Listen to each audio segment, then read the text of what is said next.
and inspiring generations of young girls and women. Oh my God, I wanted to be mayor. Co-stars you love. And I look around at these girls and I just, my heart fills up with so.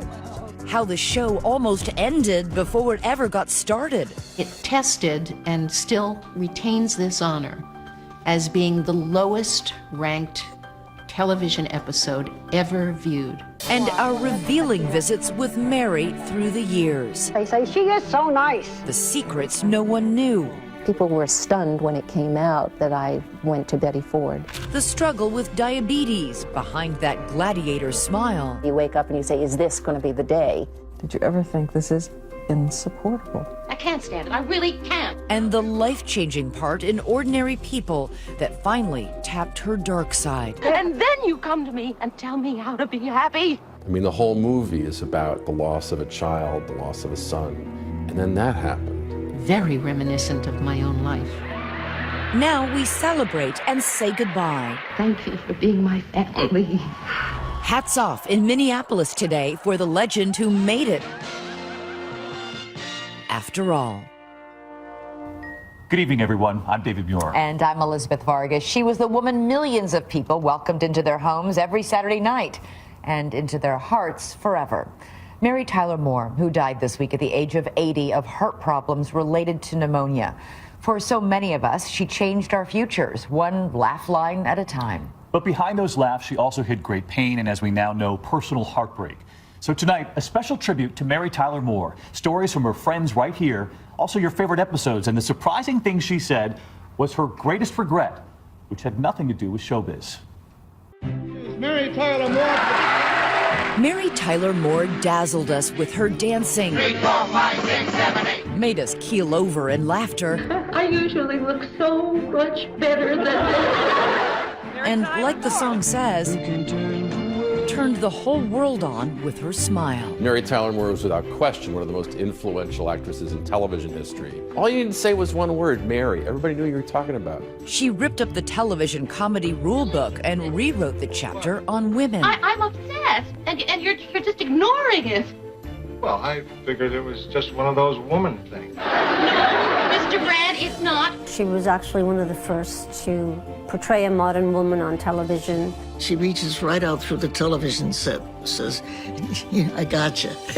I think Mary Tyler Moore has probably had more influence on my career than any other single person or force. She was the first character to make people laugh by being good at her job. Lucille Ball made us laugh by being bad when she was trying to work. Speed it up a little! Mary Richards made you laugh by handling the egos and the insecurities of all the guys she worked with. Read it. All right. Out loud! But to understand just how Mary was able to make it after all, you have to rewind to Brooklyn in the 1930s, where right from the start, Mary set herself apart from the rest. And I was born in Brooklyn, and when you're from Brooklyn, you're supposed to talk like you're from Brooklyn, right? You know what I mean? Well, my family had no money, but they did both major in English in college, and they taught me how to speak correctly. Her early life is a difficult one, with an alcoholic mother and a distant father. For solace, young Mary turns to dancing, working hard at limbering up the legs that would one day carry her to Hollywood. My grandfather once said of me, having watched me prancing and leaping, this child will either end up on stage or in jail.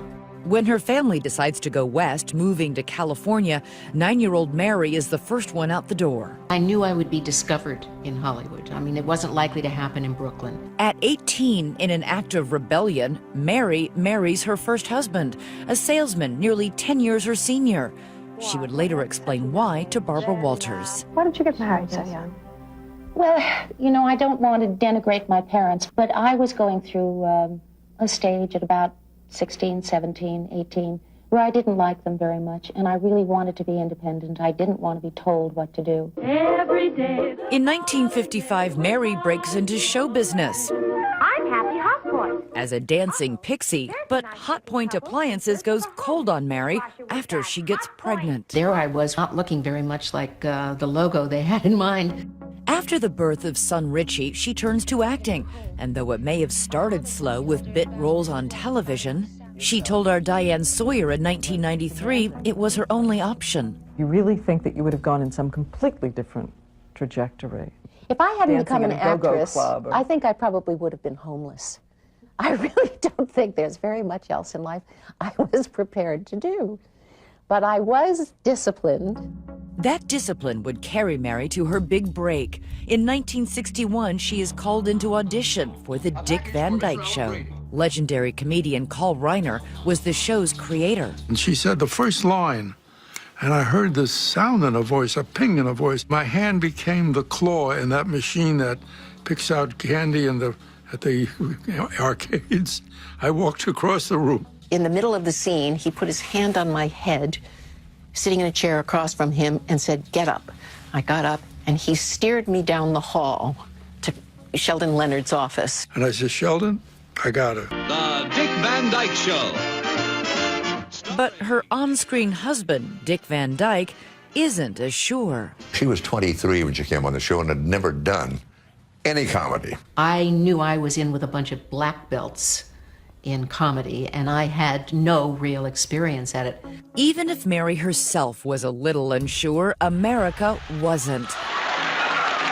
It fell in love with her portrayal of the feisty and funny housewife, Laura Petrie. Are you angry with me for something? What makes you think that? She just got it so quickly that I'm still fascinated by how fast she grew on that show.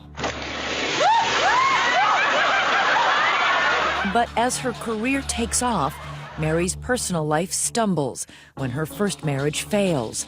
She turns to Carl Reiner for support. I was her father figure because her father was a non-communicative man who didn't know how to talk to her. She was 16 years old before he ever gave her a compliment, and she was going to her prom with a prom dress, and he looked at her, he says, "Mary, you look very handsome." That was the only compliment they ever got. Imagine a beauty like that, getting that as your only compliment. On the show, Reiner encourages Mary to bring parts of herself to the role. The big objection was the pants that I wore. I had seen too many housewives on television who were vacuuming in high heels and a floral printed frock. And I said, wait a minute, that's not the way it really is. I wanted to represent something of me, and I was married and a mother and wore pants. Oh, Rob. And that familiar line would become her catchphrase. Oh, Rob. Oh, Rob. Oh, Rob. Just 2 words that could say so much. People were saying that, even if their husbands weren't Rob. Oh, Rob. As her confidence grows, Mary found both popular success and critical acclaim. The winner in Hollywood is Mary Tyler Moore. Winning her first 2 Emmy Awards for the show.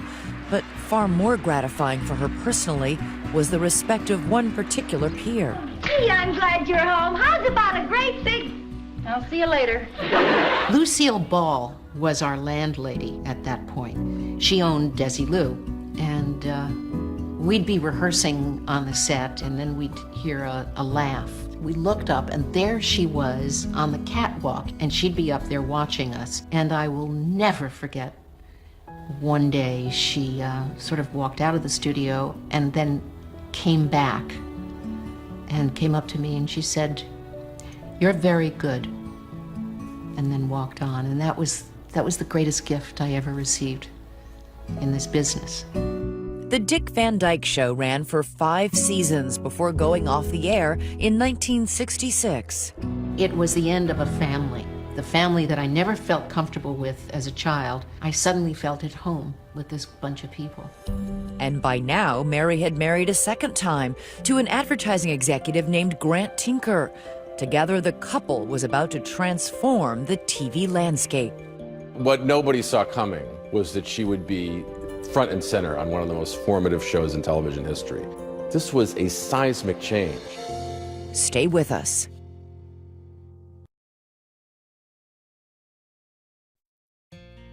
When the cameras stop rolling on the Dick Van Dyke Show, Mary Tyler Moore takes a gamble, makes a break for Broadway, and accepts what seems to be the perfect role. Wherever you're going, Audrey Hepburn's Holly Golightly in a staged adaptation of the classic film Breakfast at Tiffany's. That's Mary, alongside her young and sprightly leading man, Richard Chamberlain. That was your one venture into Broadway, and it seemed to have everything. It sure did. And it was the super-duper flop. Super duper. As Mary's dreams on the Great White Way quickly fade, the resilient actress decides to take her dance steps to the silver screen.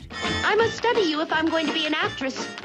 You see, the theater today is full of ruthless women. She did have a pretty nice role in Thoroughly Modern Millie, which was opposite Julia Andrews. It showcased her wonderful skills. But just as the young ingenue is about to regain her stride, her next role opposite Elvis Presley has the actress reciting a whole lot of Hail Marys. I'm a member of the Order of the Little Sisters of Mary. She did play a nun, hence the Change of Habit title. The film Change of Habit hits far from gold at the box office. It would turn out to be the King's last dramatic role in a movie and Mary's last appearance on the silver screen for more than a decade. Mary Tyler Moore's career kind of bumped around here and there for a while aimlessly. Then, the woman who dazzled the world as Laura Petrie is asked to reunite with her former co-star in a television variety special called Dick Van Dyke and the Other Woman. We showcased her. She danced, we did sketches. Remember when I said I'd like you to come on my special? Mm-hmm. And you said, how long was it? And I said, an hour? Yeah. What's up? The show is a ratings getter. The network brass quickly offer Mary her own sitcom bearing her name. Her partner in the project? Grant Tinker. The husband and wife team collaborate on a comedy about a decidedly single woman by the name of Mary Richards. Mary Richards was actually originally intended to be a divorced woman, and CBS hated this idea. They said people don't want to see divorced people on television any more than they want to see people with mustaches, Jews, or people from New York. Mary's character is eventually retooled on Saturday, September 19th, 1970. Mary, what do you think? As a nation is embroiled in anti-war protests, the Mary Tyler Moore Show debuts on the Tiffany Network. So, you're, Rhoda Morgenstern, and I'm Mary Richards. The Mary Tyler Moore Show came on television when I was just 12 or 13 years old. Who can turn the world on with her smile? The opening sequence of that show, you had sort of the fear and trepidation of driving to a new city and starting a job with people you didn't know. And it made me think, hey, I could do that. I could have a career. CBS at first fears a show about a single woman juggling home and work, a woman who drives the quintessential muscle car, a Ford Mustang, will fail to attract an audience. They wonder if the sitcom will resonate with the stereotypical stay-at-home American housewife. This show was not an instant hit at all. What nobody saw coming was that she would be front and center on one of the most formative shows in television history. A show that would not only reshape the way women were portrayed in television. I feel I represent women everywhere. Oh, Mary, that's all in your head. Oh, yeah? What would you say if the station manager kept trotting in groups of people and saying, this is our woman executive? But would reshape the way viewers thought of themselves and thought about women in the workplace. An associate producer employed in the fictitious newsroom WJM, the character of Mary Richards has her share of run-ins with her rough-and-tumble boss, Lou Grant. There was one scene when Mary went to Mr. Grant and said, I would like to know why the last associate producer before me made $50 a week more than I do. And Lou Grant looked up at her and said, because he was a man. I mean, they were dealing with pay equity Let me get this straight. before anyone even understood the term. As the show builds a budding audience, the Mary Tyler Moore Show also begins knocking down taboos on television, You too, Mom. like birth control. Don't forget to take your pill. I won't. That was really unheard of in the early 70s, but so funny. And as Lou Grant said, You know what? You got spunk. Well, I hate spunk. one of my favorite moments was when she told Ted Baxter, will you shut up, Ted? every woman who had to deal with an egotistic, bombastic, conceited coworker, they were giving her a standing ovation at that moment. But as forward-thinking as the show is for its day, Feminists like Gloria Steinem aren't fawning over the show, or for that matter, the new fresh face of feminism. Next to something like MASH, or next to something like All in the Family, or Good Times, or The Jeffersons, or any number of these shows, it might have looked like it was avoiding the issues on everybody's mind in the early 1970s. Feminists really picked her apart a little bit. They wanted her to be the perfect feminist, and she wasn't. Gee, thanks, Mr. Grant. She called her boss Mr. Grant when everyone else around called him Lou. As the book Mary and Lou and Rhoda and Ted points out, the sitcom is quietly breaking ground in another way, behind the scenes. They also hired more women writers than any other show before it. Female writers who know a thing or two about sex and the single girl. What do you think you're doing? Oh, I just figured it was a good Put on idea. your shirt. Oh, come on, Mary. Put on your shirt. You value that writing. You never take it for granted because it doesn't happen that often. Hello? What they could never imagine is that they were about to pave the way for future aspiring comedy writers like Lena Dunham, Amy Schumer, and Tina Fey. If you call yours, I'll call mine. Because before anyone ever heard of Carrie, Miranda, Samantha, and Charlotte, there was Mary, Phyllis, Sue Ann, and Rhoda. The show is brilliant because Mary is who you want to be, who you wish you were. Rhoda is who you probably are. And Phyllis is who you're afraid you'll become. And that's pretty close to the truth. Because if you push me, then I just might have to push back. Hard. Come on, you can't carry that off. I know. But the Mary Tyler Moore Show did push back. She went out on a date and stayed out all night. Challenging the premise, who says you can't be single and alone, but not lonely? You looked at it and you thought, well, who needs a boyfriend? I mean, great if it happens, but who needs a guy to orient your life around? Take care of yourself. Mary was kicking ass on her own. I think I just did. Next, how Mary and a clown named Chuckles made TV history.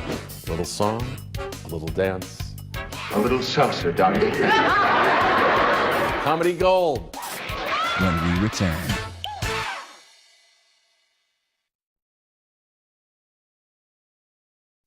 Do you have any idea of when I started working here? Oh, I guess about a year ago. It was a year ago last week.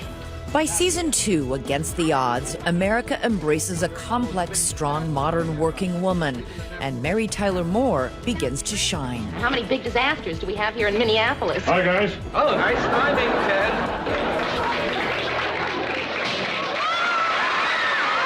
Mary's gifts are bolstered by a surrounding cast that brims with talent and a mixed bag of personalities, dancing together as one on screen. They had, a phenomenal cast of characters. Maury McIntyre is the president of the Television Academy, which interviewed the entire cast of The Mary Tyler Moore Show for its online archive. Lou Grant, who was so gruff and hearty. The only time I push people away is when I don't want them around me. Murray Slaughter. I'm gonna see how long it takes before you say something stupid. Is that an insult? 3 seconds. Ted Baxter, who was always so into himself. We'll see who's the funny guy around here. We're on the air, Ted. I know that. That vessel of uncorked ambition, Sue Ann Nivens. I must confess, it baffles me why Lou would want something he's already had when he could have something fresh and new and exciting. One of the other great things about Mary Richards, she was most fully herself with her female friends. Okay, with Phyllis Lindstrom, Rhoda Morgenstern. What man in your life, it could have been a long time ago or someone you just met, do you wish you knew better? Well, there was this professional dancer. Not you, And the cast itself benefits from a selfless star in Mary. She would say, in a run-through, Jim, Alan, I think this joke is a Rhoda line. I don't think it's as good for Mary. She's giving away laughs. As Mary explains to Barbara Walters, she had no issue playing the straight woman. Are you naturally funny? No, I'm really not. I have a natural love of other people's senses of humor. The show begins effortlessly churning out iconic moments.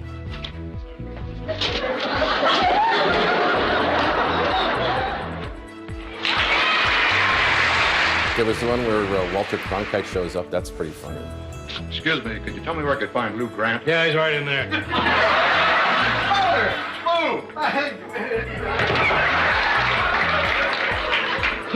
That's Walter.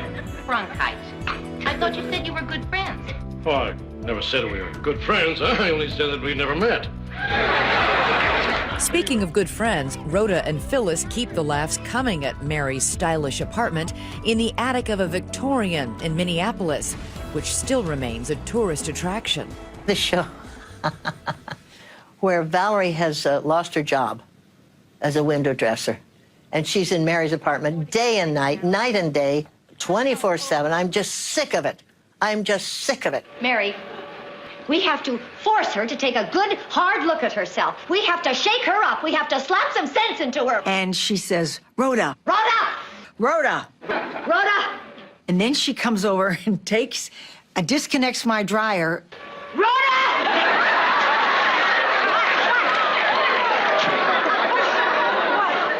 And the winner is... Mary Tyler Moore Show. Throughout its run, The Mary Tyler Moore Show amasses historic critical success. The Mary Tyler Moore Show as a whole actually was one of the most awarded by the Television Academy. And Mary Tyler Moore also has success behind the camera. The production company she started with her then-husband, Grant Tinker, begins launching a string of hit shows.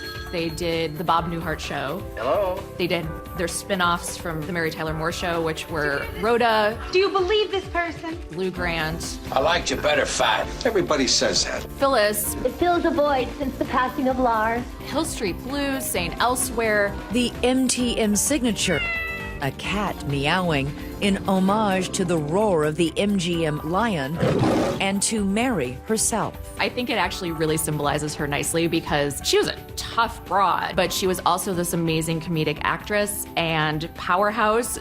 But if there's one episode that showcases all of Mary Tyler Moore's gifts, it's the one titled Chuckles Bites the Dust, considered by many to be one of the greatest episodes in television history. Something terrible has happened. Chuckles the clown is dead. It was a freak accident. He went to the parade dressed as Peter Peanut. And a rogue elephant tried to show him. It was about how different people react differently to death, and some people have to laugh it off. I can just see the insurance claim. Cause of death, a busted goober. And Mary didn't think it was proper, to do that. It's a release, Mary. People need it to get over a tragedy. Everybody does it. I don't. She was very stern with everybody who was making jokes about how this Chuckles the clown had died dressed in a peanut suit. Suppose he hadn't been dressed as a peanut. Would his death still be funny? Could have been worse. He could have gone as Billy Banana and had a gorilla peel him to death. She was actually trying so hard not to laugh all week during the shooting of Chuckles the Clown that she kind of almost bit her lip raw. I wonder which ones are the other clowns. You'll know soon. They're all gonna jump out of a little hearse. And then when you get to the funeral scene, this pompous minister goes into all this stupid stuff that the Chuckles had done in his life. Billy Banana. And my particular favorite, Aunt Yoo-Hoo. And that's the first time she loses it and just starts bursting out laughing. There was always some deeper meaning to whatever Chuckles did. Excuse me, young lady. Comedy gold, because it contains this phrase: a little song, a little dance. A little seltzer, darling. But all good things come to an end. And after 7 seasons, The Mary Tyler Moore Show ends its run, a bittersweet moment for its star. I was crumbling inside. I didn't want it to end. It was my family. And I thought, surely there are more stories to be done. Their story ends with a tearful group hug and a final gaze from its trailblazing star before she turns off the light. Coming up, the lights dim on the show, but not on the dark secret in Mary's life, and the tragedy that mirrors her most famous film. It's just so shocking that something like that would happen. Stay with us.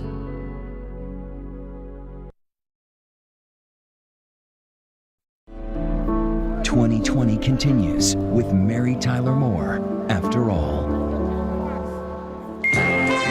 After 7 years of The Mary Tyler Moore Show, 5 Emmys, countless magazine covers, Mary is trying to figure out her next act. It is 1979 when she invites Barbara Walters into the home she has just built.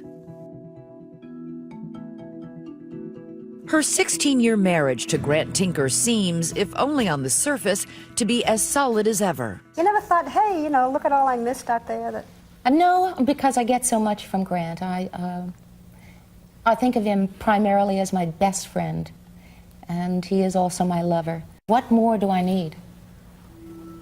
Well, I'm not going to talk you out of it. But what she's not telling Barbara is that her marriage is actually crumbling. Mary later writes of fights with Tinker, about her storming into my car in a fury, playing dangerous Russian roulette as she'd hit the accelerator and run each stop sign. Just 7 months after this interview airs, the marriage is over. Her career isn't faring much better. So, variety. Okay, let's give it a try. She tries 2 new musical variety shows. Both shows are quickly canceled. Do you feel like a flop? Do you feel like a failure? Did it hurt like hell? Yes, it did. All of those things.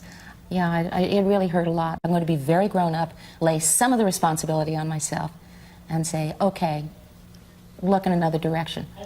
That direction turns out to be a dark one, but it leads to her much-awaited comeback. I know I'm not perfect. Director Robert Redford casts Mary in Ordinary People, the story of an affluent family strained by the accidental death of their prized son. I think it is a very private matter. Redford knew what he was doing. I mean, it's a risk in the sense that she wasn't a bankable actress. She wasn't Jane Fonda. He claims that he used to see me walking on the beach at Malibu where we both lived, and he used to wonder about the dark side of Mary Tyler Moore.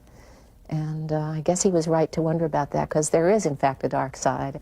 And in that dark side is anger, tension? Rigidity, unreasonable expectations. Not bad characteristics, well meant. People after that film would say, oh, she was such a bitch, wasn't she? And she wasn't. I just want you to be happy. Happy? Yes. Ward, you tell me the definition of happy, huh? But first you better make sure that your kids are good and safe. That no one's fallen off a horse, or been hit by a car, or drowned in that swimming pool you're so proud of. Oh. And then you come to me and tell me how to be happy. The performance draws rave reviews and an Oscar nomination. The popular Mary Tyler Moore. But less than 4 weeks after the movie's release, The 24-year-old son of actress Mary Tyler Moore has died of a gunshot wound to the head. the shooting is later ruled accidental.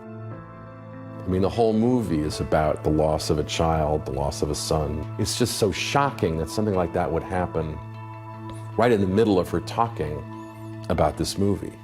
What got you through it? I think time, just time. Did you ever think this is insupportable? Mm-hmm.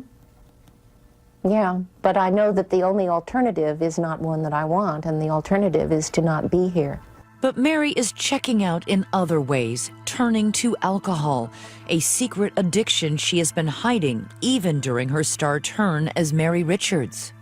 I think I should have talked about it more, either with a counselor or a therapist or my friends. And then I probably would not have gone through the alcoholism. I'm not sure that that's true, and I don't want to lay that off entirely on my son's death. While dealing with her heartbreak and self-medicating with alcohol, in 1982, Mary meets a doctor caring for her mother.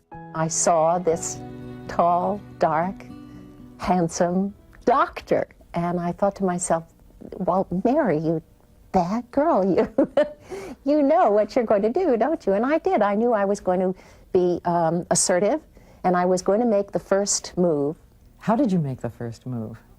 In parting, he said, I'm going to leave you my home phone number. in case there's any kind of emergency ever. Dr. Robert Levine is 17 years her junior. Still, Mary decides to call that next night at 3 o'clock in the morning. I said, does acute loneliness come under the heading of emergency? He said, I can't think of a better reason to be awakened. The two marry, and the third time is a charm as they stay together for the rest of Mary's life. Everyone looks at Mary as being exceptionally confident and capable and able, and while she is capable, the confidence really is not there. After years of numbing those insecurities with alcohol, in 1984, Mary finally checks herself into rehab at the Betty Ford Clinic. Was it hard to stop? Yes, it was. People were stunned when it came out that I went to Betty Ford, which I tried to do very quietly, very secretly, but it did come out. And in retrospect, I'm glad that it did, because it was helpful to a lot of women like me, women who thought of themselves as being kind of ladylike and fairly intelligent, and obviously therefore not alcoholic, because how could you be? But you can be. Next, the famous five: Mary, Rhoda, Phyllis, Georgette, and Sue Ann Nivens, together again. None of us has changed. Gravity has taken over a little bit.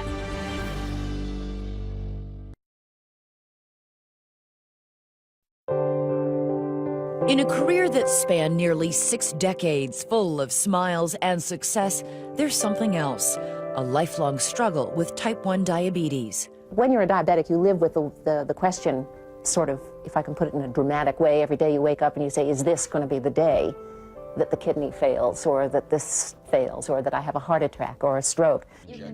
Over the years, she talks about it often. I need insulin to stay alive. The same woman who turned the world on with her smile is losing her eyesight.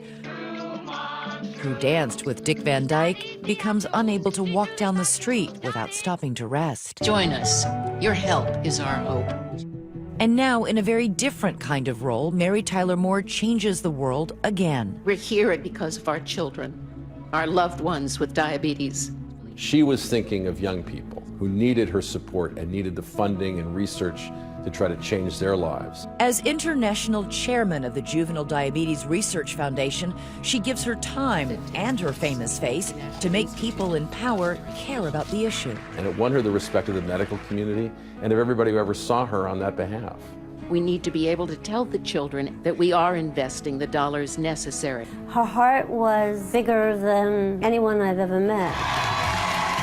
She had such compassion towards people in need or animals. These are dogs that are either abandoned or lost. Together with her close friend Bernadette Peters, she starts Broadway Barks, a group of actors dedicated to finding homes for four-legged friends in distress. She was someone that just couldn't let those things go by. No wonder, then, so many tweets this week honoring Mary pour in from animal lovers, from the Humane Society to PETA. They know for her, every living creature counted. For all those good deeds and, of course, all those great performances, in 2012, the Screen Actors Guild honors her with a Lifetime Achievement Award. There to present it, who else? Dick Van Dyke. And really, I can't think of someone in the entertainment industry more deserving of a Lifetime Achievement Award than Mary Tyler Moore. Thank you so much. But still to come, another showstopper. Hello, Globs! In 2015, for the first time in decades, Mary and all her co-stars from frozen Minneapolis reunite on Hot in Cleveland as guests on Betty White's show. How come she got to be in the center of every picture? Because I had the smile. You bet your beret was a big deal to have them all together. I mean, it was. Such a big deal. That show opened up a whole new world for girls who grew up watching it, including me. Hi, lady. Katie Couric can't pass it up. I am so thrilled and honored. Being with the entire cast of the Mary Tyler Moore Show was the thrill of a lifetime for me. A group interview right on the set. I hear it all the time about Mary. Oh, Mary inspired me to do this. Every time anybody talks to me about it, they always say Betty inspired them, not Mary. She, I think, was an exceedingly private person and very humble. Why did Mary Richards captivate and really capture the hearts of so many people. I think it was because our writers wrote so honestly. Even though she was the heart and soul of that show, she would always credit the writers or talk about the ensemble nature of the show. What is it like for you all working together after 40 years? Heaven. Yeah, it really is heaven, and none of us has changed. Well, we've done the best we can. Gravity has taken over a little bit. You could tell sitting in that room that those women truly loved each other, and it was so genuine, you can't fake that. And it's just, you know, it makes me think, what a lucky woman you are. How fabulous to be working with the people who are your very good friends. When someone like Mary leaves us, it's just really heartbreaking. Any regrets? I tell you, my only regret is that I didn't have more children. I lost my son 14 years ago. And I don't have and will not have grandchildren. So how would you like to be remembered? I would like to be remembered as somebody who made a difference in the lives of animals. And in terms of television, movies, Broadway? As somebody who always looked for the truth, even if it wasn't funny. Next, a theme song for the ages from the stars who were there at the start. Well, it's you, girl, and you should know it. The story behind the song Who can take a nothing day that the whole world learned and loved to sing along.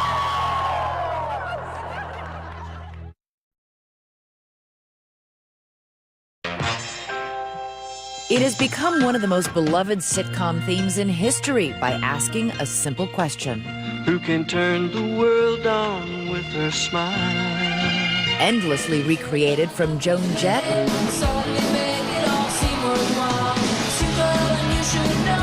to Family Guy.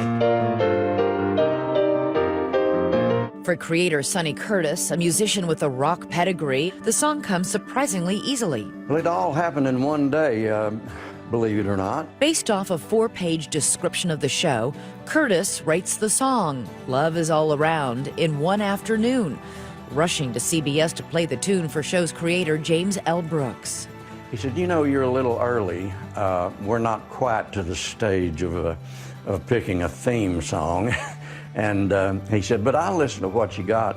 And it was perfect.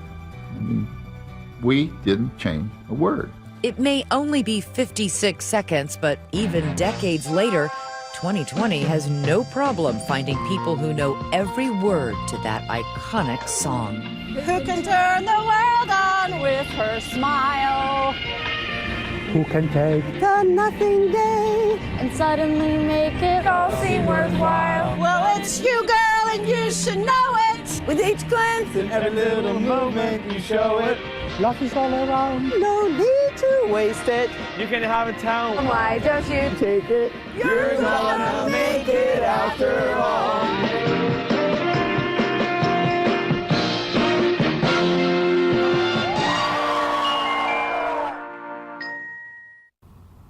Song for the ages, and one we'll probably be singing all weekend long.